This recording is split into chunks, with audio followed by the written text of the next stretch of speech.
Lucas, capítulo 3, versículos 1 a 6. Se organizem aí, por favor. Antes de nós darmos início à nossa aula, eu quero orar com vocês. Então, por favor, abaixe sua cabeça. Pai, te agradecemos por tantas coisas boas que o Senhor tem feito. Pedimos que o Senhor nos guie, conduza. Pedimos que o Senhor, por favor, abençoe esta manhã. Abençoe este tempo juntos. Pedimos que o Senhor comunique verdades aos nossos corações. Pedimos que o Senhor traga clareza no estudo, nas análises, e que o Teu nome seja glorificado. Nos ajude. Não permita que preocupações e ansiedades reinem em nosso coração. Mas faça a Tua vontade, ó Pai, nos ensine, nos instrua durante este tempo. E que o Teu nome seja glorificado, ó Pai. E a paz que excede todo entendimento guarde o nosso coração e a nossa mente em Cristo. Nós te pedimos, em nome de Jesus, amém. Lucas, capítulo 3, versículos 1 ao 6. Diz o seguinte, o texto, eu estou com a NVI, tá? No 15º ano do reinado de Tibério César, quando Pôncio Pilatos era governador da Judéia, Herodes, tetrarca da Galileia, seu irmão Filipe, tetrarca da Itureia, e Traconites e Lisânias, tetrarca de Abilene, Anás e Caifás exerciam o sumo sacerdote.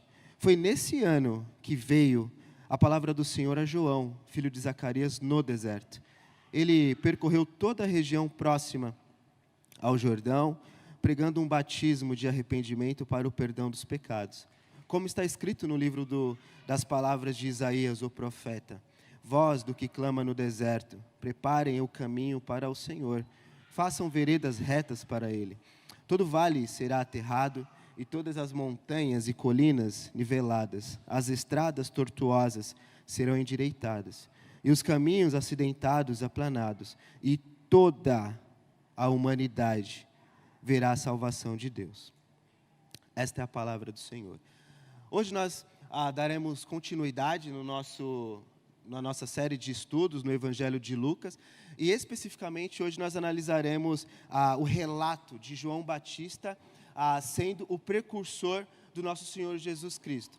E uma das ênfases que eu quero trabalhar com vocês aqui, principalmente que Lucas ele trabalha, até porque a estrutura aqui do próprio Evangelho de Lucas, e durante esses versículos, esses 6 pequenos versículos aqui, nós temos muitos detalhes. Nós temos muitos relatos, mas eu quero me atentar pelo menos a 3. E quais são esses detalhes aqui que estão inseridos no Evangelho de Lucas, principalmente neste texto, que eu quero me atentar? As 3 ênfases é o seguinte: Lucas, ele apresenta 3 observações. E quais são essas 3 observações? A primeira delas, Lucas, ele situa o ministério de João no quadro da história mundial.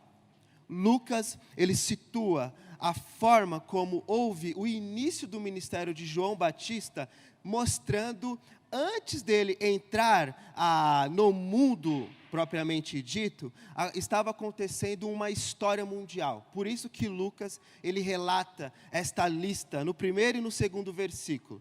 O segundo tópico que eu quero abordar com vocês ele observa que foi a própria palavra do Senhor que veio a João no deserto. E isso é interessante porque serve para mostrar que é a palavra do Senhor que governa a história. Não é poderes políticos e muito menos poderes religiosos. Até porque no próprio versículo 2, ele narra 2 indivíduos importantes, que é Anás e Caifás, que eram sumos sacerdotes na época do nosso Senhor Jesus Cristo. E isso é importante porque eles eram os líderes religiosos do templo de Jerusalém, daquele contexto.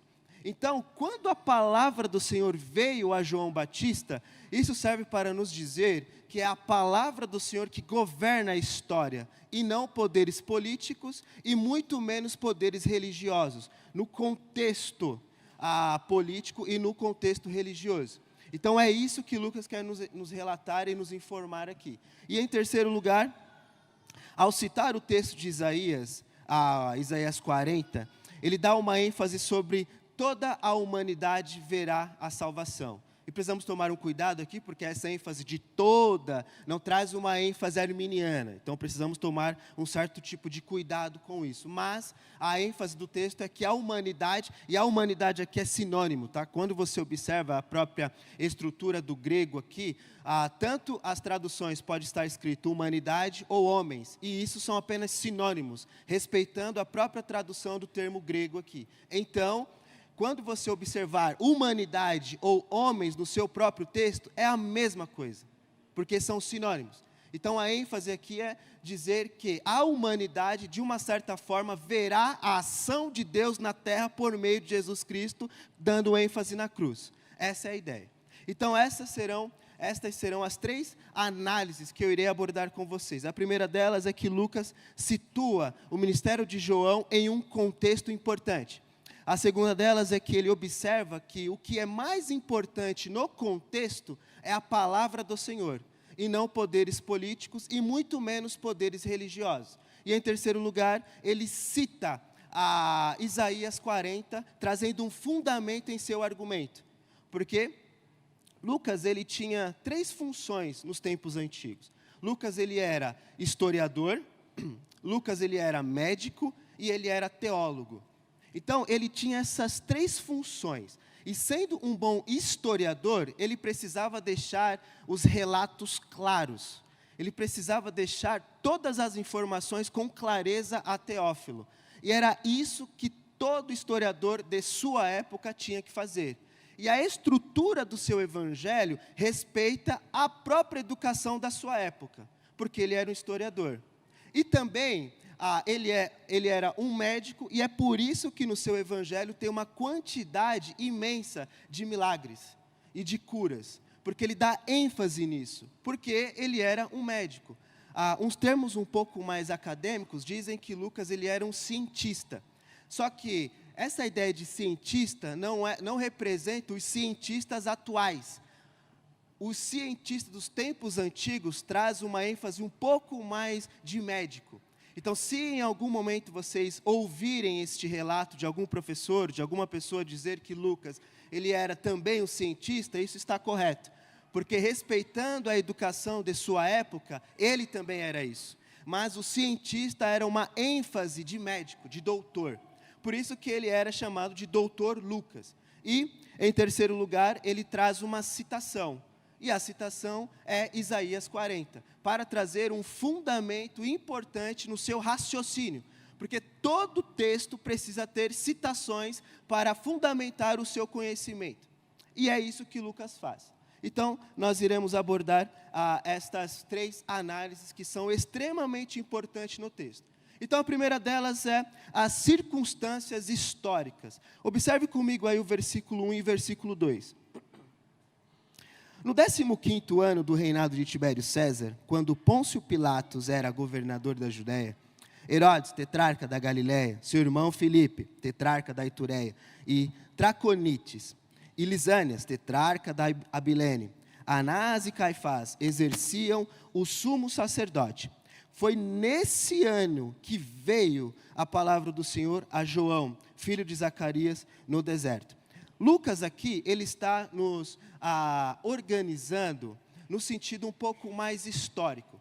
Quando ele narra esses personagens, ou ele faz esta lista aqui, ele está mostrando que estava acontecendo um contexto político na época. Estava acontecendo intrigas, brigas e tantas outras coisas. Se você observar bem a estrutura do texto, ele não narra a história por trás do nome. Ele só apresenta o nome, porque o nome por si só já tem uma história por trás. Então ele não precisa dizer Herodes e tarará, tarará, tarará, Filipe e tarará, tarará, não precisa fazer isso. Quando ele simplesmente colocou o nome, o próprio nome já traz um contexto histórico por trás. É por isso que quando você observa a genealogia de Mateus, ele só coloca os nomes, porque os nomes têm história por trás. Não precisa você dizer, Abraão gerou Isaac e esta é a história de Abraão. Isaac gerou Pará e esta é a história de Isaac. Não precisa fazer isso, porque o próprio nome já tem história. E quando ele coloca 4 nomes de mulheres na genealogia, aquilo prova que existia sujeira na própria história do povo judaico. Porque o próprio nome já carrega uma história por trás. Betseba, quem era Betseba? Cometeu adultério, dormiu com o grande rei Davi. E isso era importante. Então, quando Lucas ele coloca esta estrutura, ele simplesmente está organizando o pensamento de Teófilo, porque ele era um grande imperador, talvez. É por isso que tem aquela expressão, ó excelentíssimo Teófilo. E claro que nós não sabemos a fundo qual era a posição de Teófilo. O que nós sabemos é que ele era uma pessoa importante. E provavelmente era aquele que estava sendo responsável por pagar os estudos de Lucas e as escritas de Lucas aqui. Então, quando ele narra estes nomes, ele está situando um contexto antigo. Brigas, intrigas e tantas outras coisas. Herodes, tetrarca, Filipe, o tetrarca, e tantos outros nomes, ele está apresentando que durante este tempo estava acontecendo algo caótico. Estava acontecendo algo que estava trazendo intrigas, pois os próprios imperadores, para alcançar e exercer as suas posições, eles precisavam matar o outro.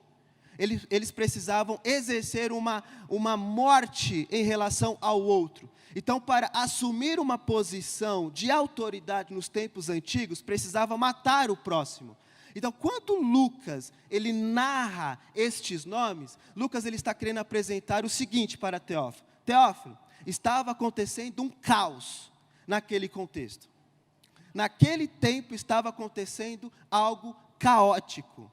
E você conhece muito bem as histórias de todos os imperadores, pois este é o teu contexto. Você conhece o nome de cada um aqui. Então, estes nomes aqui, eles estão apresentando algo caótico naquele tempo. E Lucas, ao colocar estes nomes, ele está dando ênfase, não apenas no contexto político e religioso, mas dizer que foi neste tempo que a palavra do Senhor veio. Ou seja, não é o contexto político que manda. Quem manda é a palavra do Senhor. É a palavra de Deus que organiza o caos. Já que nesta história tem o caos, quem governa o caos é Deus, não a humanidade. E isso é algo bonito de observar no texto. E isso está relatado também lá em Gênesis. Gênesis capítulo 1, tem um versículo que diz, no princípio Deus criou os céus e a terra. Não sei se vocês já se fizeram essa pergunta. Ou por que o primeiro versículo da Bíblia é, no princípio Deus criou os céus e a terra. Por quê? No contexto antigo, tinha uma deusa egípcia chamada Tiamat. Eu acho que é assim a pronúncia, né?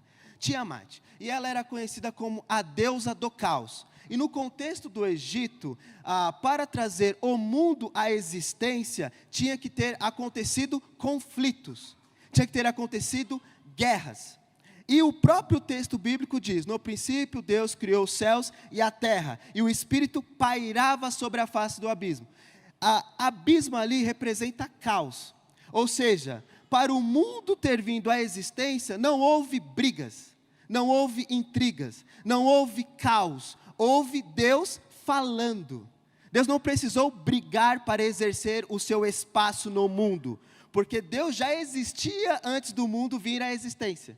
Então o próprio Deus aqui, ele falou e o mundo existiu. E Deus está em primeiro lugar e a criação está abaixo dele, apontando para aquele que o trouxe à existência. E quem é que sustenta a humanidade? Deus. Por isso que o primeiro versículo da Bíblia é, no princípio Deus criou os céus e a terra. E o Espírito paira sobre o abismo, ou o caos, ou seja, ele governa sobre o caos, ele manda sobre o caos. O mundo não veio à existência através de brigas. O mundo veio à existência por meio da fala de Deus. E aqui no texto, Lucas ele está fazendo eco a Gênesis. Não é intrigas e brigas e contextos políticos e religiosos que mandam na história do mundo. Quem manda na história do mundo é Deus. E como Deus governa esta história? Fazendo intrigas por meio das políticas? Não. O que Deus faz? Fala. Por meio de quem? Dos seus profetas. E quem é o teu profeta? João Batista. Ali é importante para nos dizer que não acontece por meio de brigas. Acontece por meio da própria palavra do Senhor. E isso é importante. E Lucas, ele sempre narra a sua história por meio de um dualismo. Não sei se você tem prestado atenção, principalmente na leitura de Lucas capítulo 1. Porque ele sempre trabalha no contexto de dois personagens. Ou seja, Maria e Isabel, Maria e Zacarias, Jesus e João. Por que isso é importante? Porque ele está mostrando uma ênfase. Quem é chamado filho de Deus não é João. João é chamado do precursor e não filho. Jesus é o filho. Isabel era aquela que iria ser mãe do próprio João Batista e não mãe de Jesus. Então Lucas, quando ele narra este contexto dos dois personagens, ele está mostrando algo bonito, porque Deus tem uma direção para cada um deles. Isso é interessante. E não apenas isso, mas Isabel, ela era estéril. E aqui tem uma teologia muito importante. Se no Antigo Testamento, antes do mundo ter sido criado, antes do próprio Deus ter falado e o mundo ter vindo à existência, o que havia? Escuridão. E o que Deus disse? Disse Deus, haja luz. A luz resplandece a escuridão. A luz ilumina aquilo que é escuro. Após a entrada do pecado, as mulheres, elas infelizmente eram estéreis. Não podiam dar filhos, não podiam dar à luz. E isso representava algo caótico para a própria família do contexto antigo, porque elas não conseguiam dar continuidade na sua família. Então, o seu ventre era algo caótico. E quem foi que abriu a madre de Sara? Deus. Deus fez a promessa. Ou seja, Deus fez gerar vida em algo que era caótico. Deus fez gerar vida em um ambiente que era incapaz de gerar vida por si só. E quem é que fez isso? Deus. Quem é que fez a madre, o ventre de Isabel abrir? O próprio Deus. E já no primeiro capítulo, Lucas ele está narrando que é Deus que manda na história. É Deus que governa a história. E ele está mostrando que é Deus que governa a história desde o ventre, tanto de Isabel quanto de Maria. E por que isso é importante? Porque Isabel era estéril e idosa. E Maria era virgem e nova. E quem é que manda na história de ambas? Deus. Deus governa a história. É Ele que manda. E isso não é diferente no capítulo 3. Quem é que manda na história? Deus. Não é o contexto político. Não é o contexto religioso. Deus, Ele sempre esteve mandando na história desde o primeiro capítulo. Maria, ela exerceu uma posição que era de Zacarias. Quando o anjo veio a Zacarias e pronunciou aquelas palavras, o que ele fez? Ou ficou incrédulo. E Maria, o que ela fez? Cumpra em mim a tua vontade, ou cumpra em tua serva a tua vontade. Ela exerceu fé. Quem era para exercer fé naquele contexto era Zacarias, e não a Maria. Isso prova que não é a fragilidade que governa. Quem governa é o próprio Deus. Deus que manda na história.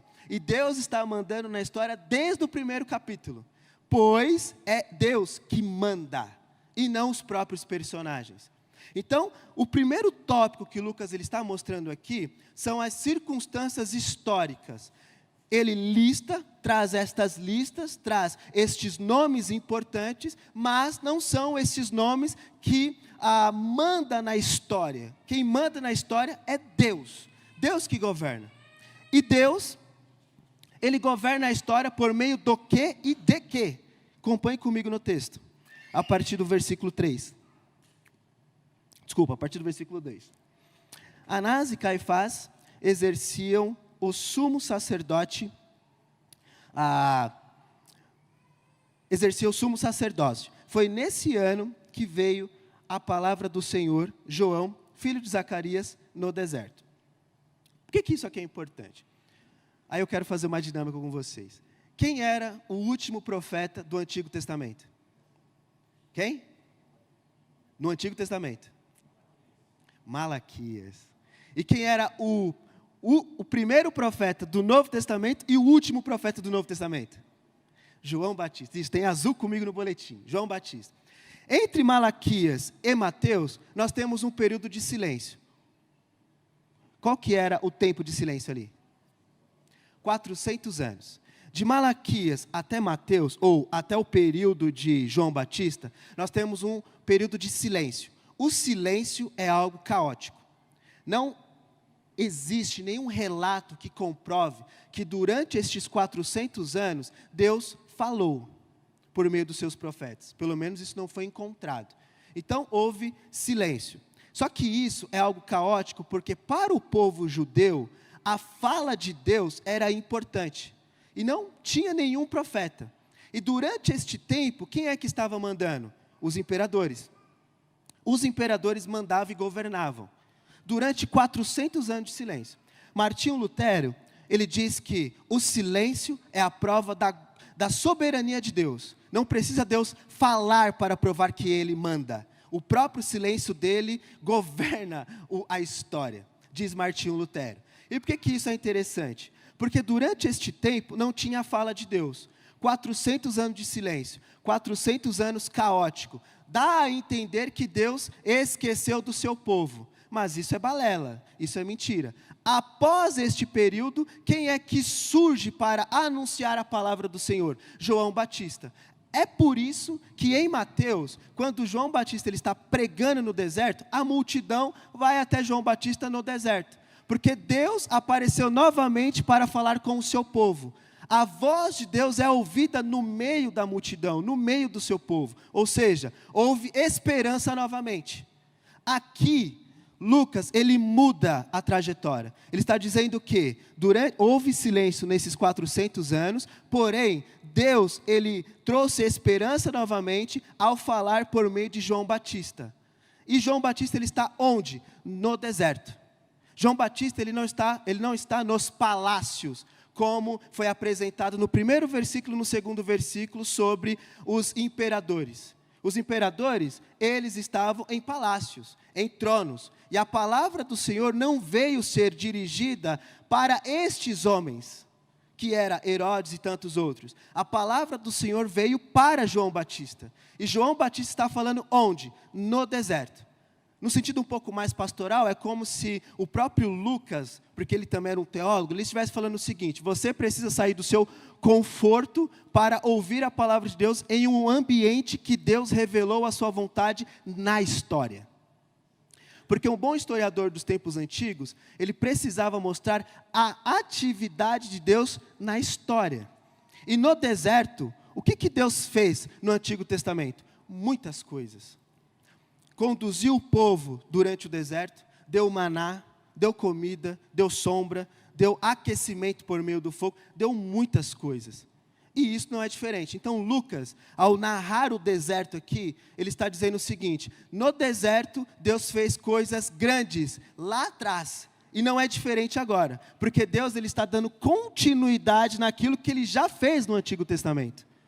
E é no deserto, para trazer ecos sobre todas as atividades que Deus fez lá atrás. Lá atrás.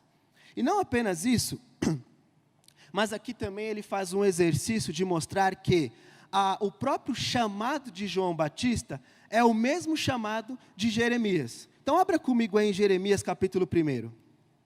O grande profeta Jeremias. Jeremias capítulo 1.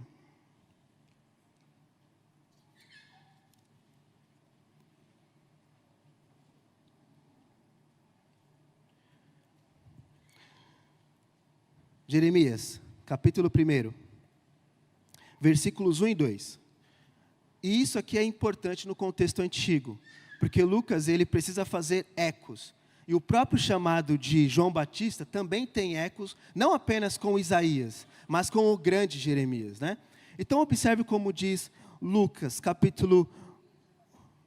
Isso, não, mas pode deixar aberto em Jeremias, não tem problema. Só acompanha a leitura de Lucas e eu vou a Jeremias aqui. Lucas capítulo 2, capítulo 3, versículo 2.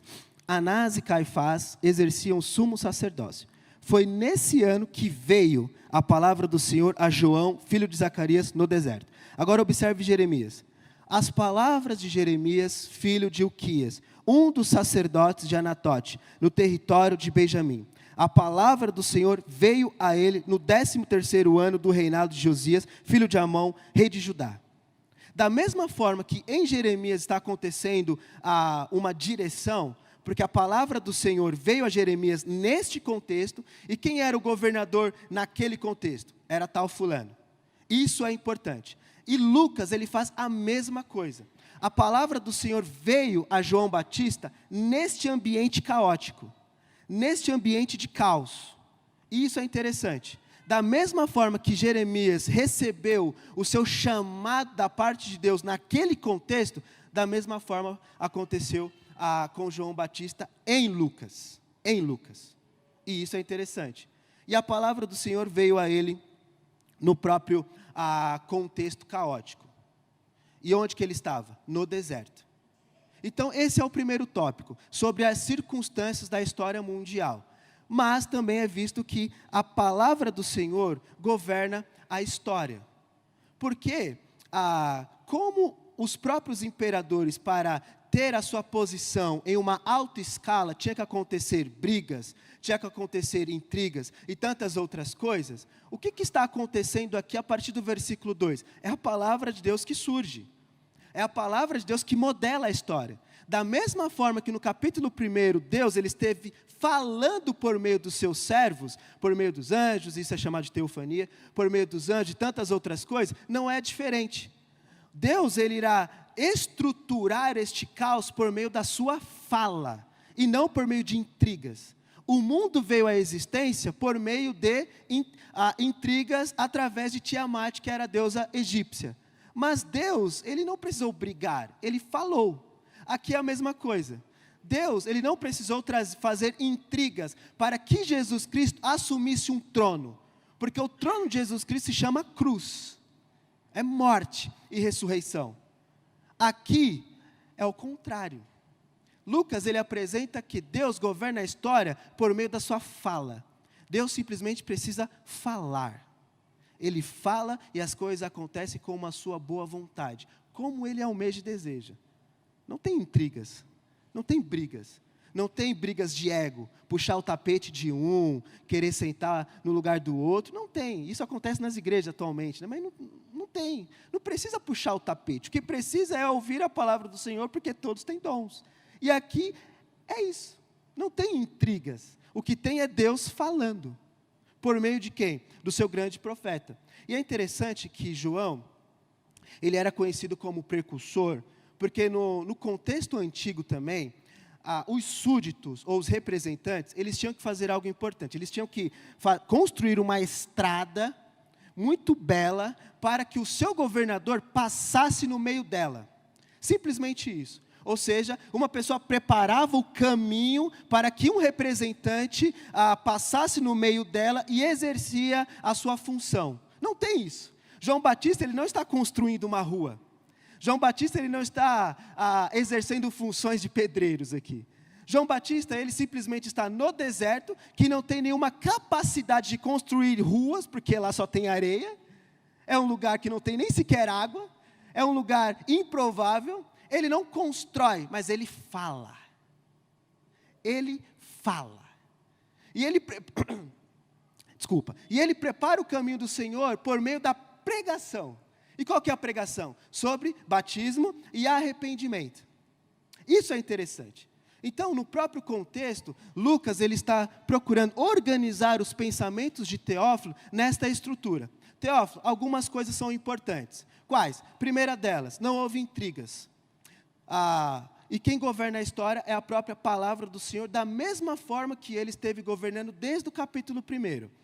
E em segundo lugar, após a vinda, o preparo do caminho do Senhor, não houve construções de estradas, de ruas, ou jogando flores nas ruas para que um governador passasse no meio dela. Não aconteceu isso, porque João Batista ele não estava em lugares exemplares, bonitos e lindos. Ele estava no deserto. E o deserto tem uma representação importante para o povo judeu, não para o povo gentil. O povo judeu sabe o que significa deserto. Gentil não sabe o que significa deserto. Gentil, ou os imperadores, sabem o que significa palácios, não deserto. Então, Teófilo, Jesus veio para este povo, não para os gentios. Mas a salvação alcançou este público também. E isso é interessante no texto. E em terceiro lugar, é visto também que Lucas, ele cita o grande profeta Isaías no seu texto. Por isso que ele diz o seguinte aqui no verso 4 de Lucas, acompanhe comigo.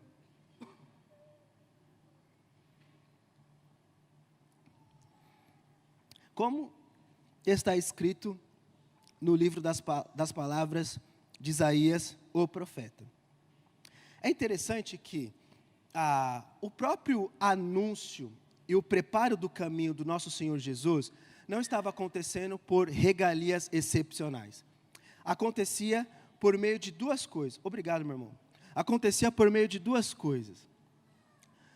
A primeira delas, batismo. Isso aqui traz uma ideia de conversão. Eu não vou entrar nesses detalhes, porque você já sabe o que significa isso. E o arrependimento é uma mudança, é arrependimento dos seus próprios pecados. Isso é algo grande no qual o próprio João Batista ele está apresentando ou preparando o caminho do Senhor.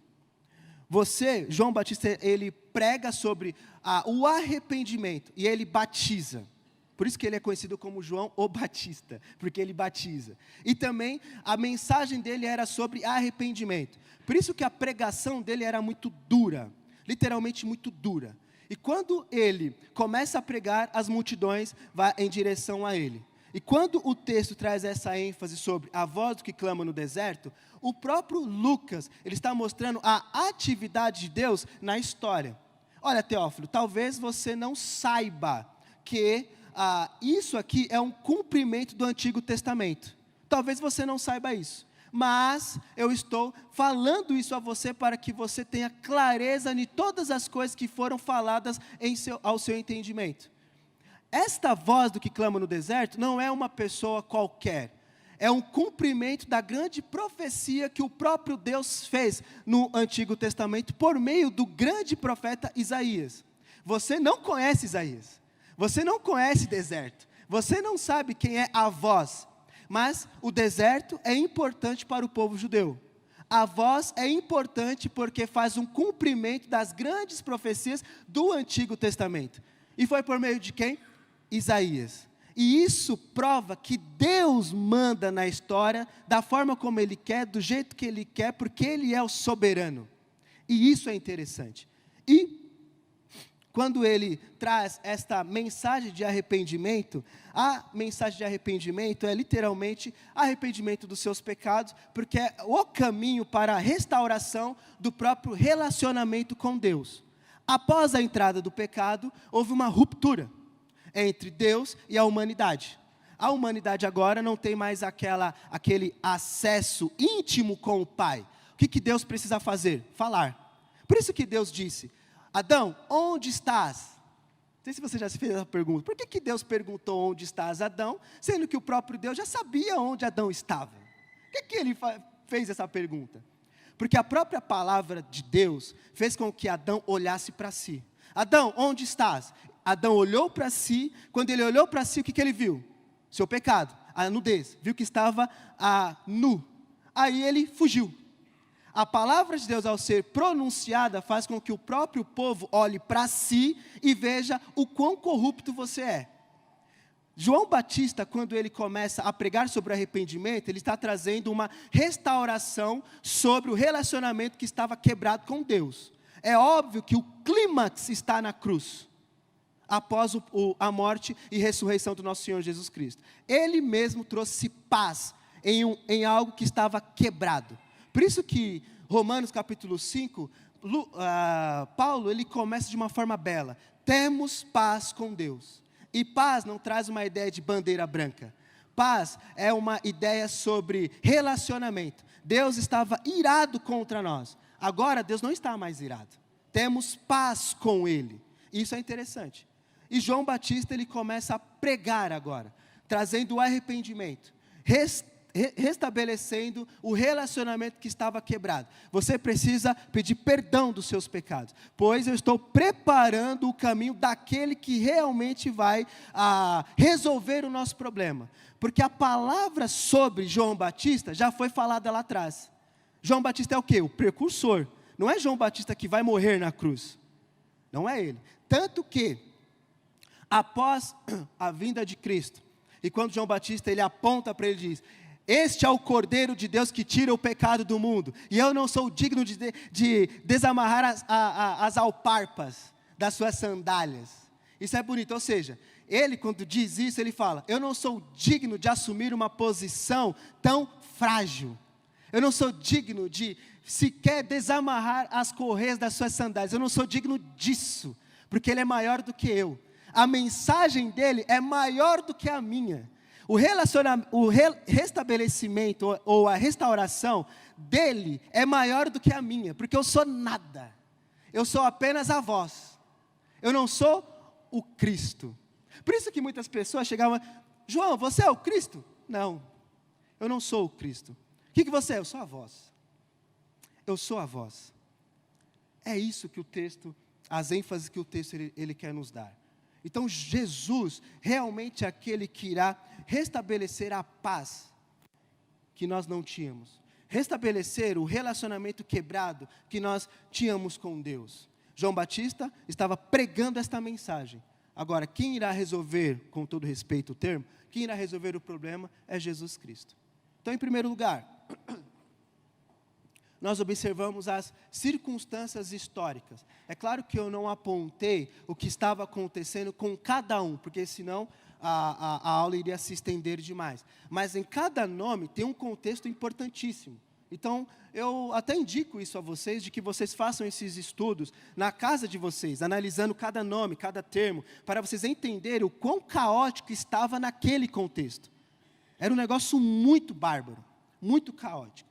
Então, isso serve para mostrar que, durante este tempo, não apenas sobre o contexto político, mas também sobre o contexto religioso.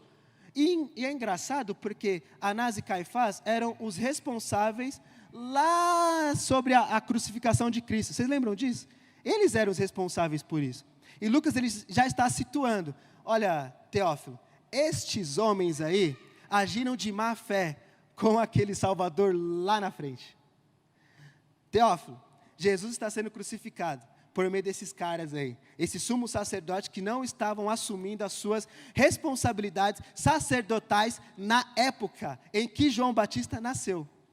Pelo contrário, eles estavam fazendo conspirações políticas. Eles não estavam exercendo as suas funções pastorais, estavam exercendo as suas funções políticas. Quem é que manda na história não é a política, é Deus. Então, se em algum momento você está achando que Lula, Bolsonaro vai trazer sua redenção, para. Porque a sua redenção se chama Jesus, não é a política. Então, acalme o seu coração. Quem manda na história é Deus. Deus governa, não é a política. E isso não é nada novo debaixo do sol. Porque Lucas já nos mostrou esse cenário caótico sobre a política. Então, é óbvio que precisamos obedecer às autoridades que Deus coloca lá, isso é fato, mas obedecer a Deus sobre qualquer coisa. E em segundo lugar, nós observamos que é a palavra de Deus que governa a história. As coisas não aconteceram por meio de intrigas, as coisas aconteceram por meio da própria fala de Deus. E a fala de Deus foi pronunciada por meio de João Batista. E em terceiro lugar, ele, ao citar a Isaías aqui, ele está mostrando a própria continuidade da atividade de Deus na história. É um cumprimento lá atrás. Por meio de Isaías, por meio de Jeremias e tantos outros. Essas, pelo menos, são as três ênfases que eu quis trabalhar com vocês. É óbvio que o texto ele tem muitos detalhes, mas pelo menos eu quis trabalhar estes três, ok? Então agora, por favor, separem-se em grupo, vamos colocar aí as perguntas, separem-se em grupo para o nosso debate, o nosso bate-papo, e lá para umas 10h10, vocês separem-se, por favor.